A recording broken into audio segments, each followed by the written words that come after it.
নমস্কার বন্ধুরা, আজকের আমি দেখাচ্ছি পটল চিংড়ি। এখানে আছে 500 গ্রাম চিংড়ি মাছ, আমি ছাড়িয়ে রেখেছি, ছাড়িয়ে ধুয়ে নিয়েছি। আর এখানে আছে আমার 1 কেজি পটল, 300 গ্রাম আলু। এবার আমি কড়াইতে তেলটা বসিয়েছি, তেলটা গরম হয়ে গেছে। এবার আমি পটলগুলো ভেজে নেব।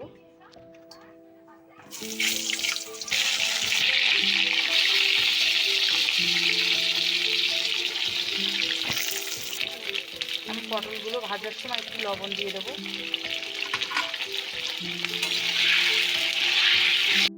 এবার পটলগুলো একটু লাল লাল করে ভেজে তুলে নেব। পটলগুলো সব ভেজে তুলে নিয়েছি। আর একই তেলের মধ্যে একটা ক্যাপসিকাম আর আলুগুলো ভেজে তুলে নিয়েছি। এই মাছে দিয়ে দেবো লবণ আর দিয়ে দেবো হলুদ।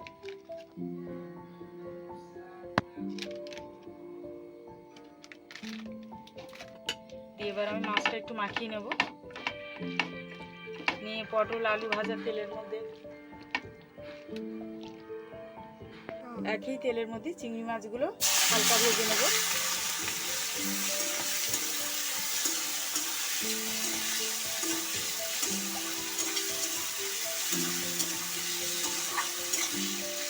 একদম হালকা করে ভেজে নিয়েছি। এবার তুলে নেব চিংড়ি মাছগুলো। এখানে আমি মশলায় নিয়ে নিয়েছি গোটা জিরে, শুকনো লঙ্কা, একটু গোটা গরম মশলা আমি খেতে নিয়েছি। আর এখানে আছে রসুন, টমেটো কাটা কুচানো, আর আছে আদা বাটা, আর আছে পেঁয়াজ, বড় সাইজের পেঁয়াজ দুখানা কুচানো, আর আছে এখানে জিরে ধনে আমি একসঙ্গে শিলে বেটে নিয়েছি। আমি চিংড়ি মাছগুলো তুলে নিয়েছি। আমি একই তেলের মধ্যে ফোড়ন দিয়ে দেবো।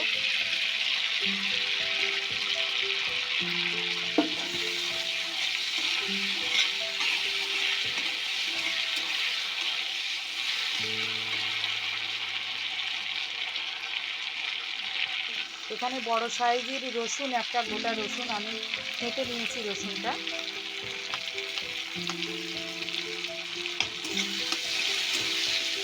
একটু ভাজা ভাজা করে নেব। রসুনটা একটু ভাজা ভাজা হয়ে গেছে। এবার আমি দিয়ে দেবো পেঁয়াজ কুচানোটা, পুরোটাই দিয়ে দেবো। দুটো বড় সাইজের পেঁয়াজ।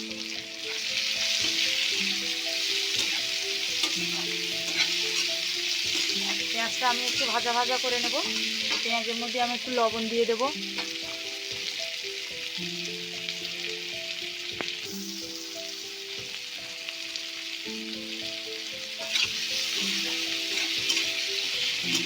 পেঁয়াজটা একটু লাল লাল ভাজা হয়ে এসছে। এবার আমি অল্প একটু চিনি দিয়ে দেবো এর মধ্যে।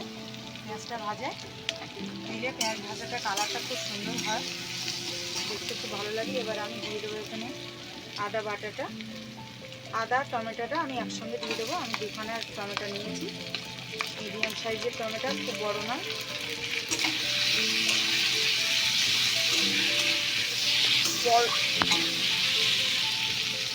আমি এটা একটু ভেজে নেব মশলাটা। আর একটু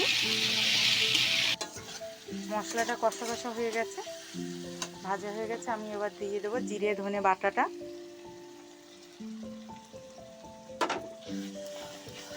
দিয়ে আমি একটু কষিয়ে নেব। আর আমি এখানে দিয়ে দেব হলুদ, একটু ঝাল লঙ্কার গুঁড়ো,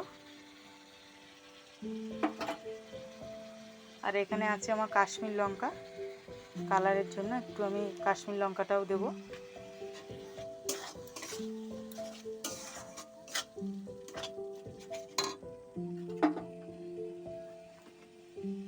দিয়ে আমি একটু ভালো করে কষিয়ে নেব। মশলাটা আমি একটু কষিয়ে নিয়েছি এবং তেলটা ছেড়ে দিয়েছে। এবার আমি দিয়ে দেবো ভাজা পটলগুলো।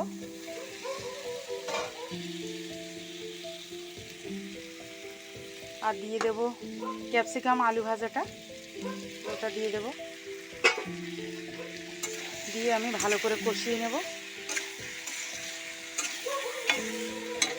আর এখানে দিয়ে দেবো আমি চিংড়ি মাছ ভাজাটা, সব একসঙ্গে দিয়ে দেবো।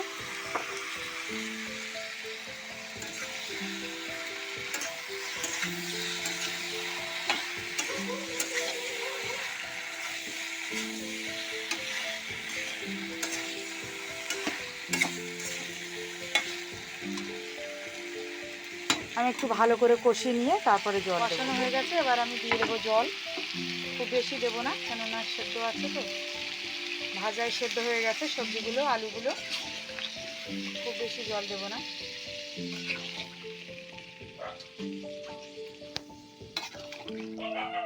আমি আর একটু জল দিয়ে দেবো।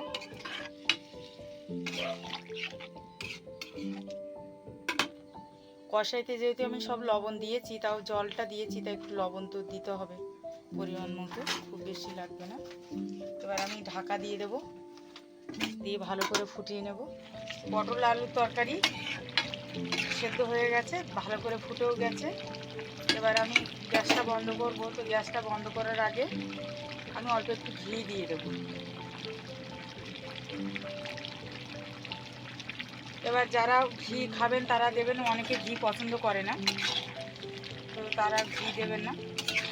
এখানে ধনেপাতাও ব্যবহার করতে পারেন রান্নায়। এবার তরকারিটা নামিয়ে নেব। পটল আলু তরকারিটা রেডি। আর কেমন হয়েছে আপনারা পুরো ভিডিওটা দেখুন, দেখিয়ে জানাবেন।